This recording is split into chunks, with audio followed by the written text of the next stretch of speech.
Hello नमस्कार दोस्तों, welcome back my YouTube channel law with Roni. दोस्तों आप सभी का हमारे इस यूट्यूब चैनल पे स्वागत है। दोस्तों आप सभी लोगों को पता है कि मैं मेन एग्जामिनेशन के लिए आंसर फ्रेमिंग करना आप लोगों को बता रहा हूं और ये भी मैं आंसर फ्रेम करके लेकर के आता हूं डेली। दोस्तों ये आज मेरा जो है ये आंसर फ्रेमिंग का जो कि हिंदी लैंग्वेज में है ये 5वां सेशन है। दोस्तों ऑलरेडी मैंने 4 सेशन अपने इसी YouTube चैनल पे करा रखा है, आप चाहें तो उसको भी देख सकते हैं। दोस्तों अगर लगता है कि आपको इस आंसर फ्रेमिंग का PDF आपके पास होना चाहिए तो दोस्तों आप टेलीग्राम ग्रुप ज्वाइन कर सकते हैं जो कि लॉ विथ रोनित के नाम से है। दोस्तों यही लॉ विथ रोनित के नाम से है, आप इसको सर्च कर लेंगे टेलीग्राम ग्रुप पे जाकर के, वहाँ पे आपको इसका मिल जाएगा PDF। आप PDF भी आसानी से प्राप्त कर सकते हैं। तो दोस्तों आज जो मैंने आंसर फ्रेमिंग के लिए जो टॉपिक लिया है दोस्तों ये IPC का मैंने टॉपिक लिया। ऑलरेडी IPC का जो टॉपिक है दोस्तों मैंने उसका आंसर करा रखा है और दोस्तों मैं आपको ये भी बता देना चाहता हूँ कि कौन कौन सा आंसर मैंने करा रखा है। तो सबसे पहले मैंने सेक्शन नंबर 34 से रिलेटेड जो भी आंसर बन रहा था उसको मैंने कंप्लीट करवा दिया। 107 से रिलेटेड जो भी आंसर बन रहा था उसको मैंने करवा दिया और इसके साथ 34 के साथ साथ 149 से रिलेटेड जो भी आंसर बन रहा था इन दोनों को एक टॉपिक में मैंने करा दिया है।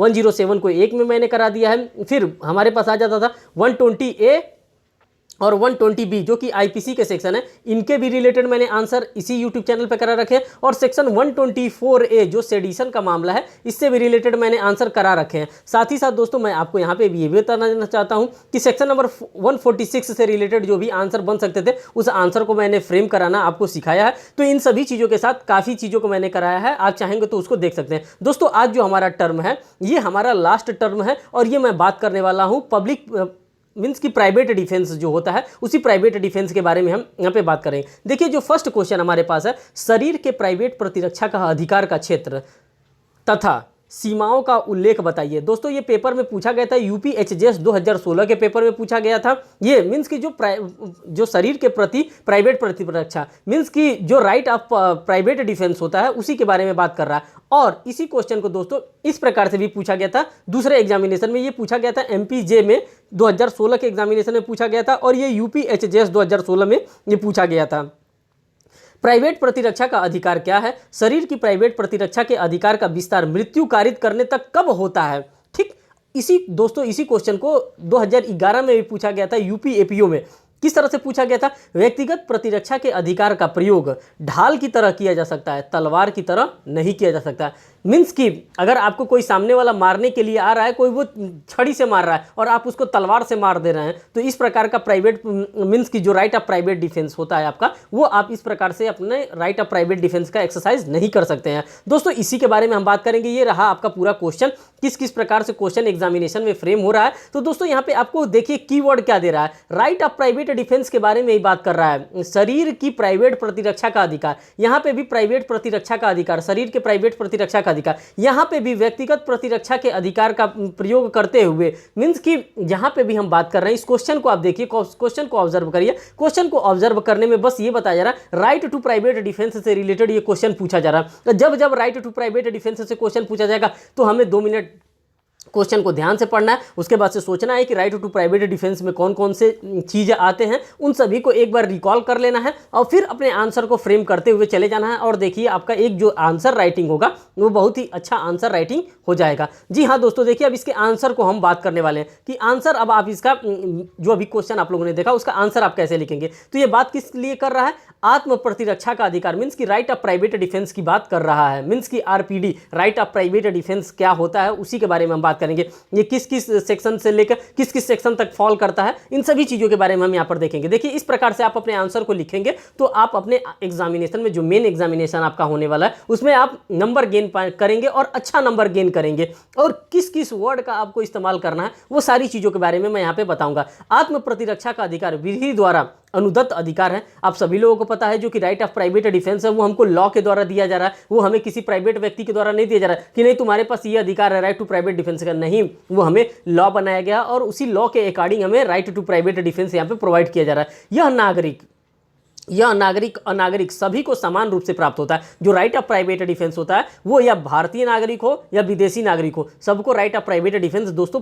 प्राप्त होता है। इसी तरह से आप अपने आंसर को फ्रेम करेंगे, कोई दूसरा तरीका नहीं होता है अपने आंसर को फ्रेम करने का, यही तरीका होता है। और इसके बारे में आप सेक्शन के बारे में बताएंगे। जब अभी मैं कुछ दिन बीत जाए तो मैं सिनॉप्सिस भी आपके लिए लेकर के आऊँगा। मैं सिनॉप्सिस में बताऊँगा कि किस किस प्रकार से कौन कौन से टॉपिक को आपको एग्जामिनेशन में किस वे में आपको रखना है जिससे कि आप ज़्यादा से ज़्यादा नंबर गेन कर सकते हैं। अपराध तथा हमले के शिकार किसी भी व्यक्ति को विधिक मर्यादाओं के अधीन इस अधिकार का प्रयोग हेतु प्राधिकार किया गया है। ठीक, आत्म प्रतिरक्षा का अधिकार राज्य की सीमाओं का संकेत करता है। प्रथमतः लोगों को जान माल की रक्षा करने का दायित्व तो राज्य का है।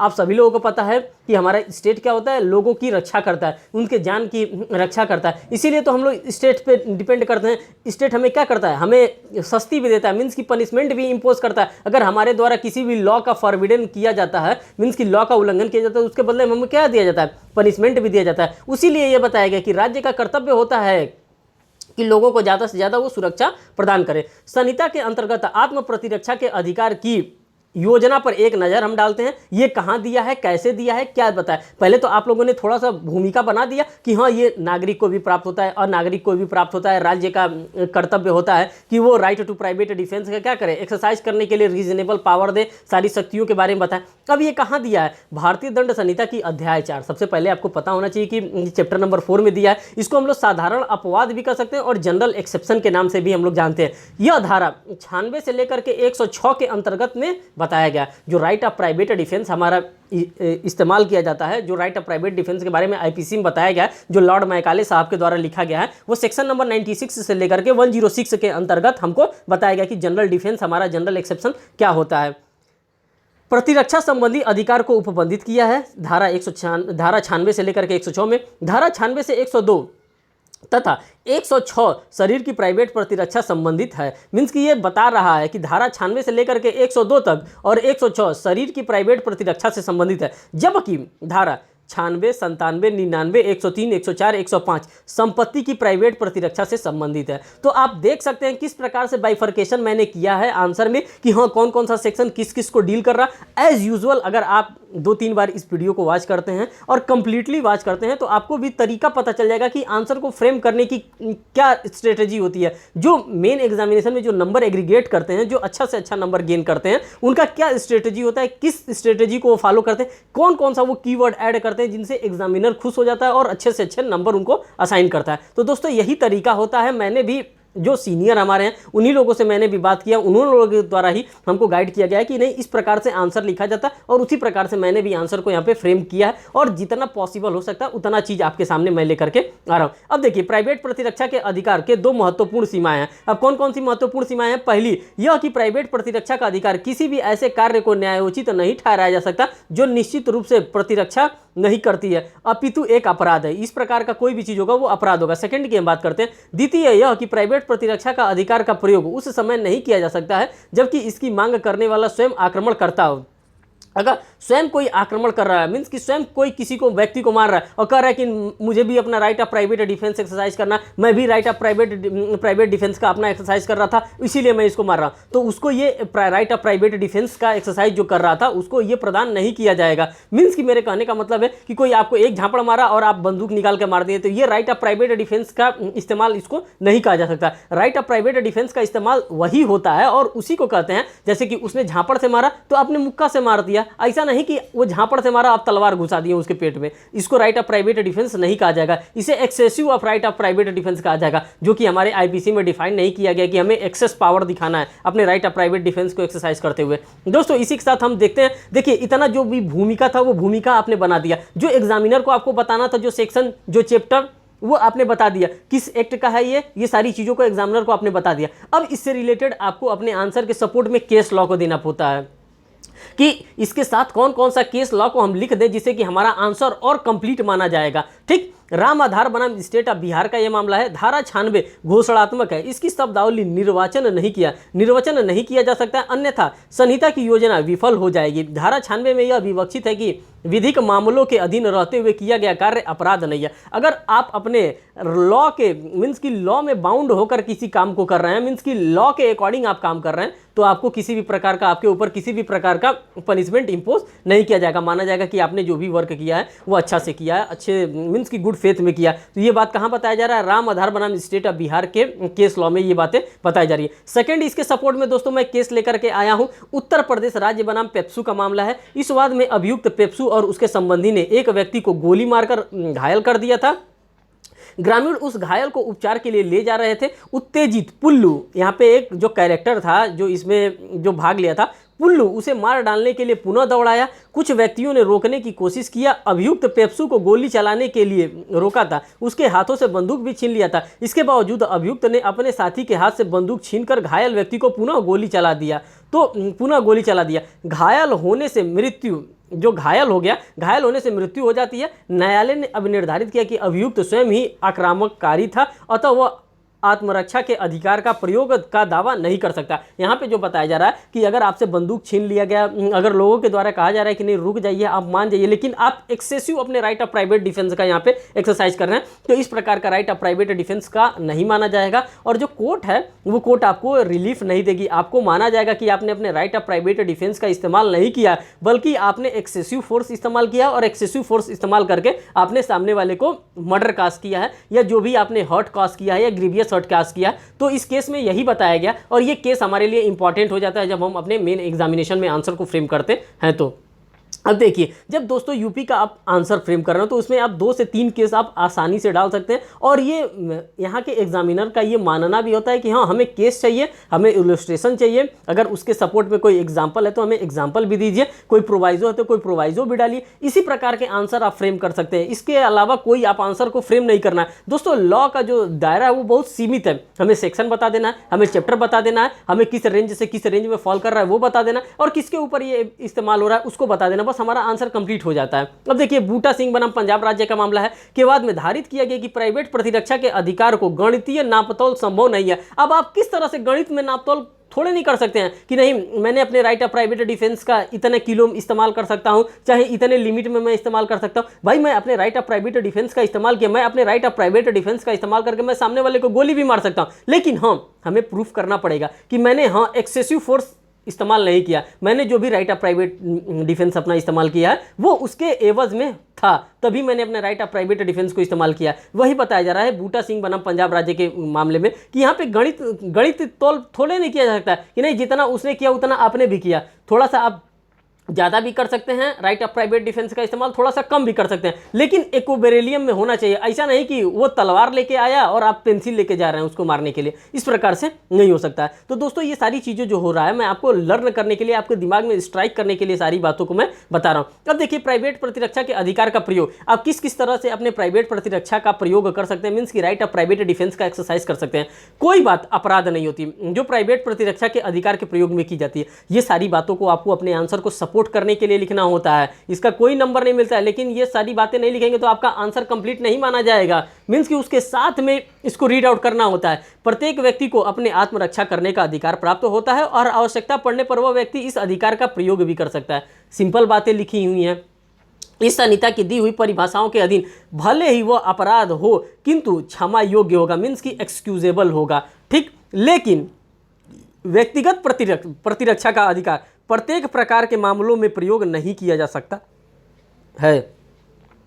यह किस सीमा तक और किन मामलों तक सीमित होता है, इसके बारे में भारतीय दंड संहिता की धारा 97 से लेकर के 106 के भीतर प्रावधान किया गया। तो आपका जो भी क्वेश्चन था, जो मैंने आपको ऊपर 3 क्वेश्चन फ्रेम करके दिखाया था, उसी क्वेश्चन का ये एक रेलेवेंट आंसर होता है। और ये इस तरह से आप अपने आंसर को फ्रेम करते हैं साथियों, तो यहाँ पे आपको अच्छा से अच्छा नंबर गेन करने के लिए मिलेगा। आप यहाँ से देख भी सकते हैं, जो कि मैंने बहुत ही सटा के लिखा है, तो आपको इस तरह से सटा के नहीं लिखना है। आपका जो कॉपी आएगा, मैंने कॉपी भी आपको दिखाया है कि आपका एक कॉपी आता है, इस तरह से रहता है, इधर से भी 2 अंगुल मार्जिन रहता है और इधर से भी 2 अंगुल मार्जिन रहता है, इधर से भी और इधर से भी। जो आपको आंसर फ्रेम करना होता है, इसी बीच में ही आंसर फ्रेम करना होता है। और एक पेज पे आपने लिख दिया तो यहाँ पे मान के चलिए आपको यहाँ पे 5 नंबर का आपने आंसर फ्रेम कर दिया। अगर 20 नंबर का क्वेश्चन आता है तो एक पेज ये हो गया, फिर एक पीछे हो गया, फिर एक पीछे, फिर एक पीछे। अगर 4 पेज आप लिख देते हैं तो आपको 20 नंबर का वो आंसर कंप्लीट हो जाएगा। इसमें 18 से 16 नंबर, आपको 15-16 नंबर, जो भी आपने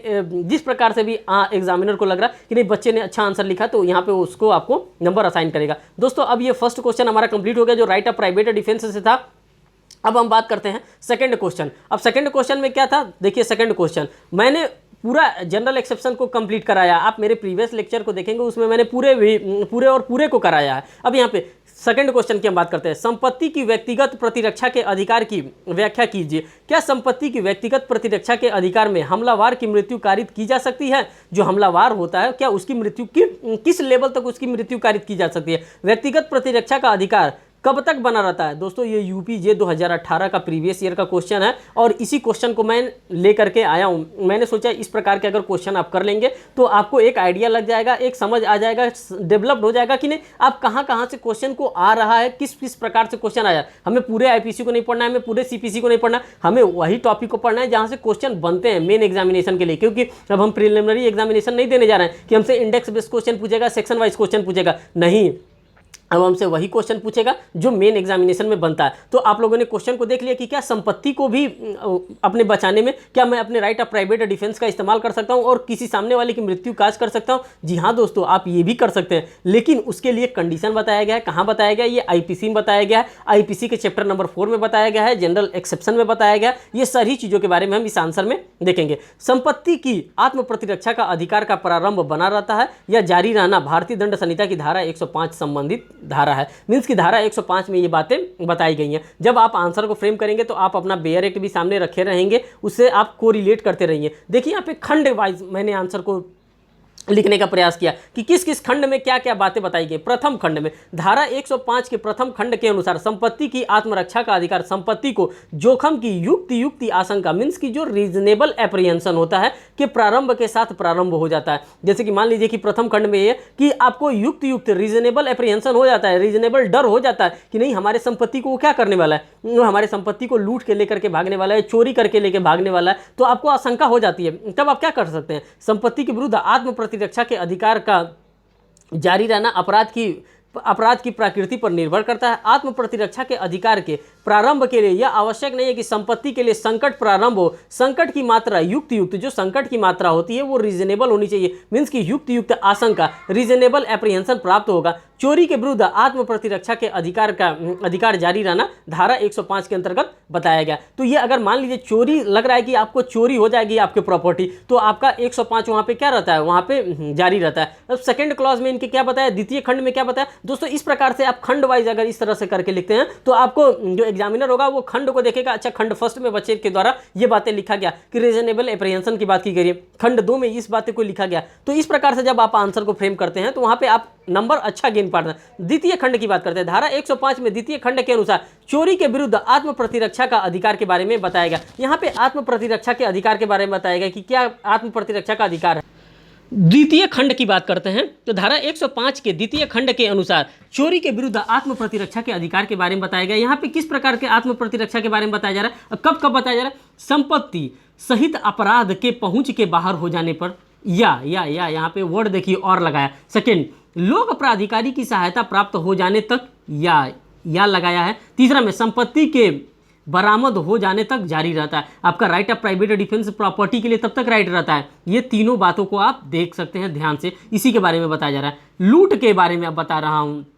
लूट के विरुद्ध आत्म प्रतिरक्षा का अधिकार का निस्तारण धारा 105 में बताया। तृतीय खंड को देखिए, मीन्स की थर्ड क्लॉज को इसको देखिए। अपराधी द्वारा मृत्यु या उपधारणा या उपहति या सदोष अवरोध करने या उसका प्रयास करने तक आत्मरक्षा का अधिकार जारी रहता है। लूट रॉबरी के विरुद्ध प्रतिरक्षा का अधिकार तत्कालीन मृत्यु या तत्कालिक उपहति या तत्कालीन निजी अवरोध के भय के बने रहने तक जारी रहता है। ये यहाँ तक मीन्स कि ये जो कंडीशन बता रहे हैं इसी कंडीशन तक थर्ड क्लास में जो आपका राइट ऑफ प्राइवेट डिफेंस रहता है यहाँ तक आपका जारी रहता है।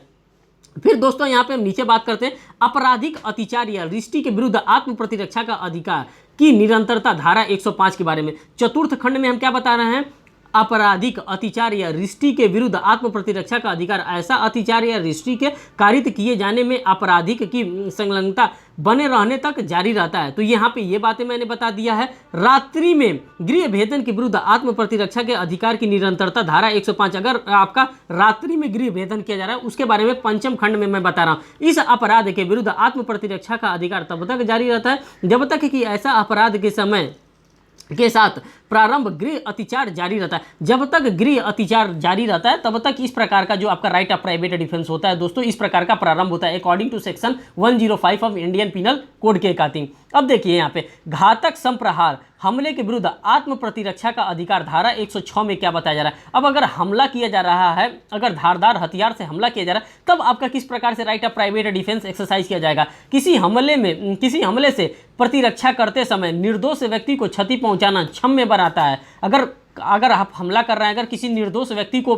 आपके छुरी से, आपके तलवार से, चाहे आपके राइट ऑफ प्राइवेट डिफेंस का एक्सरसाइज कर रहे हैं, अगर वहाँ पे किसी को चोट पहुँच जाती है तो आपको क्या किया जाएगा, आपको क्षम्य किया जाएगा, आपको यहाँ पे एक्सक्यूज दे दिया जाएगा। पहली बात बताया जा रहा है, उक्त हमले से उसे मृत्यु की आशंका युक्त रूप से कारित होती है, और सेकंड में उसके विरुद्ध आत्म प्रतिरक्षा के अधिकार का प्रयोग करने में यदि प्रतिरक्षक ऐसी स्थिति हो कि निर्दोष व्यक्ति के आपराधिक की जोखिम के बिना वह अधिकार का प्रयोग कार्य मीन्स कि इस प्रकार का वो कार्य करने में साधक रूप से मान लिया जाएगा, उसके बारे में बताया जा रहा है। अब इससे रिलेटेड जो केस है, इस केस को देख लीजिए।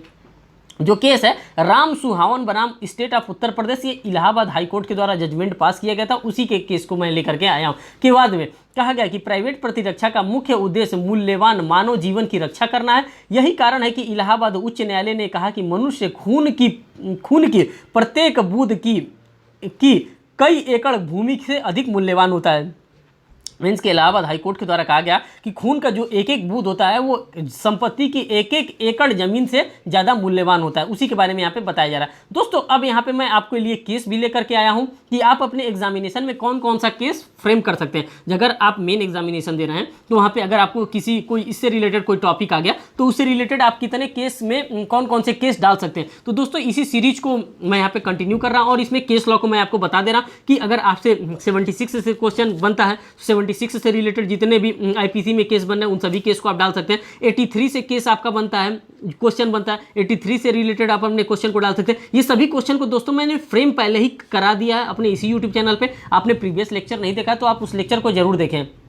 अब देखिए आर वर्सेस प्रिंस का जो केस है वो सेक्शन नंबर 76 से रिलेटेड है। आप इस केस को भी आप जब 76 से रिलेटेड क्वेश्चन आता है तो उसको भी डाल सकते हैं। क्वीन वर्सेस टाल्सन का केस है जो कि सेक्शन नंबर 76 से रिलेटेड है, इसको भी आप डाल सकते हैं। रेक्स वर्सेस लेविट का केस है, इसको भी आप डाल सकते हैं। सिराज वर्सेस डी रूडजेंट का मामला है जो कि सेक्शन नंबर 76 से डील करता है। चिरंजीव वर्सेस स्टेट का मामला है, ये भी सेक्शन नंबर 76 से रिलेटेड मामला है, इसको भी आप चाहेंगे जब आप अपने मेन एग्जामिनेशन को फ्रेम करेंगे, आंसर को फ्रेम करेंगे तो उस मेन एग्जामिनेशन में ये बात आप डाल सकते हैं, ये केस लॉ को आप वहाँ पे मेंशन कर सकते हैं। तो दोस्तों कभी कभी होता है कि हम कौन सा केस मेंशन करें, कौन सा केस रेलिवेंट होता है, तो दोस्तों यही बाइफर्केशन करके मैं आपके लिए लेकर के आया हूँ कि कौन कौन सा केस आप डाल सकते हैं, कौन कौन सा केस आपके लिए रेलिवेंट होगा आपके मेन एग्जामिनेशन का, जब इस प्रकार के आप आंसर को फ्रेम करेंगे। दोस्तों मैं आपको पूर्ण रूप से तैयार कराना चाहता हूँ कि अगर आपका कभी भी ये इससे रिलेटेड कोई क्वेश्चन आ जाए तो आप अपने के आंसर में केस लॉ के सपोर्ट के साथ आप अपने आंसर को फ्रेम करेंगे, आपका नंबर नहीं कटेगा। अब सेक्शन नंबर 83 से आ जाता है, मुस्मात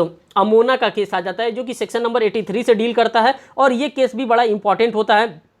फिर से क्वीन बनाम लखनी का जो मामला आता है, तो क्वीन बनाम लखनी का जो मामला आता है ये भी सेक्शन नंबर 83 में फॉल करता है। R versus Dudley and Stephen का मामला आ जाता है जो सेक्शन नंबर 81 से फॉल करता है। फिर 84 से आपका जो मामला आ जाता है वो आर वर्सेस मैकनॉटन का रूल आ जाता है, और आर वर्सेस आर्नोल्ड का जो केस आ जाता है ये सेक्शन नंबर 84 से रिलेटेड है। 84 अपने आप में बहुत बड़ा सेक्शन है और 84 से आपसे क्वेश्चन बनता है, और इस क्वेश्चन को मैंने फ्रेम ऑलरेडी करा दिया, आपने नहीं देखा है तो आप इसको देख सकते हैं। फिर हमारे पास जो नेक्स्ट केस आ जाता है वो आर वर्सेस लिपमैन का केस आ जाता है जो कि सेक्शन नंबर 85 का हो जाता है। और फिर हमारे पास 85 से रिलेटेड एक और केस आ जाता है, डीपीपी वर्सेस बीएड का केस आ जाता है, मींस कि डायरेक्टर पब्लिक प्रोसिक्यूटर का केस आ जाता है जो कि 85 से ये दोनों केस हमारा डील करता है। और जब हम 85 का अपने आंसर को फ्रेम करेंगे तो उसमें ये दोनों केस को हम जरूर मेंशन करेंगे, क्योंकि ये मेन केस होता है जो कि हम अपने आंसर में डालते हैं तो हमारा आंसर और सुंदर होने लगता है। और इसका भी क्वेश्चन मैंने ऑलरेडी फ्रेम करा दिया। मींस कि जो आईपीसी का सेक्शन नंबर 76 से लेकर के 106 के बीच में जितने भी क्वेश्चन बनेंगे उन सभी आंसर को मैंने ऑलरेडी फ्रेम करा दिया, आपने नहीं देखा तो आप उसको देख लीजिएगा। फिर हम बात करते हैं यहाँ पे 86 से related Vasudev versus state of PEPSU का मामला आता है, और फिर दशरथ पासवान का मामला आता है जो कि सेक्शन नंबर 19 में फॉल करता है। अब हम प्राइवेट डिफेंस से रिलेटेड केस लॉ को ले लेते हैं कि कौन कौन सा केस जो प्राइवेट डिफेंस में फॉल करता है। State of UP versus PEPSU का मामला आता है जो कि 96 में फॉल करता है। Lakshman Sahu versus state of Orissa का मामला है जो कि सेक्शन नंबर 96 में फॉल करता है। तो सेक्शन नंबर 96 जब आप आंसर को फ्रेम करेंगे तो ये केस को दोनों को लिख सकते हैं। फिर उसके बाद से विश्वनाथ वर्सेस स्टेट का मामला आता है जो कि सेक्शन नंबर 100 में फॉल करता है। फिर Devnarayan versus versus state of UP का मामला आता है जो कि सेक्शन नंबर 102 में फॉल करता है, और state of UP versus Shiv Murat का केस आता है जो कि सेक्शन नंबर 103 में फॉल करता है। तो दोस्तों ये रहा आज का पूरा सीरीज जो कोई सेक्शन बेस्ड था, और जो कि सेक्शन बेस्ड आंसर आता है उसी सेक्शन बेस्ड आंसर से रिलेटेड ये मैंने टॉपिक चूज किया था जो कि आपके एग्जामिनेशन के लिए रेलिवेंट होता है, उसीलिए इसको मैंने चूज करके लाया। दोस्तों मैं आपको आपके इन्फॉर्मेशन के लिए यहाँ पे बता देना चाहता हूँ कि मैंने सेक्शन नंबर 76 से लेकर के 106 का जो भी बंडल होता है, इसमें से जितने भी क्वेश्चन बनते हैं सभी मैंने अपने सेशन में, प्रीवियस सेशन में किसी में 4 मैंने क्वेश्चन लिए हैं, किसी में 5 मैंने क्वेश्चन लिए हैं, किसी में 3 क्वेश्चन लिए हैं, किसी में 2 क्वेश्चन लिए हैं। जिस प्रकार से हमें लगा है कि हाँ इसमें इतना क्वेश्चन बन रहा है, उन सभी क्वेश्चन को मैंने लिया है। दोस्तों साथ ही साथ मैं इंग्लिश का भी लेक्चर लेकर के आता हूं। अगर आपको लगता है कि आप हिंदी में अपने आंसर को नहीं फ्रेम कर पा रहे हैं, तो आप अपने आंसर को हिंदी में नहीं फ्रेम कर पा रहे हैं तो आप इंग्लिश में भी फ्रेम करिए, क्योंकि इंग्लिश का भी मैं लेकर के आया हूं। और सीपीसी का मैंने जितना भी सीपीसी का क्वेश्चन हो सकता है वो सीपीसी का क्वेश्चन मैंने उसमें ऑलरेडी करा रखा। दोस्तों एक बात और बताना चाहता हूँ, अगर आप हमारे चैनल पर नए हैं तो चैनल को जरूर सब्सक्राइब करिएगा, वीडियो को लाइक करिएगा, जिससे भी कोई भी लेटेस्ट अपडेट होता है यूपी पीसीएसजे के रिगार्डिंग, छत्तीसगढ़ जुडिशरी के रिगार्डिंग, बिहार जुडिशरी के रिगार्डिंग, और भी जितने भी स्टेट के जुडिशरी के रिगार्डिंग जो भी इन्फॉर्मेशन होता है, मेन का एग्जामिनेशन का पेपर हो रहा है, जो इनका प्रीवियस एग्जामिनेशन का पेपर हो रहा है, तो वो सभी चीज़ों को मैं अपने इसी एक चैनल के माध्यम से आपके लिए प्रोवाइड कराने वाला हूँ। दोस्तों आप चैनल को जरूर सब्सक्राइब करिएगा, वीडियो को लाइक करिएगा। अगर आपको अच्छा लग रहा है ये सेशन, अगर लगता है कि ये सेशन को कंटिन्यू करना है, तो आप हमें कमेंट करके जरूर बताएं कि आपको कैसे हेल्पफुल कर रहा है, मीन्स कि जिससे कि मुझे भी थोड़ा सा मोटिवेशन मिलता रहे। धन्यवाद दोस्तों।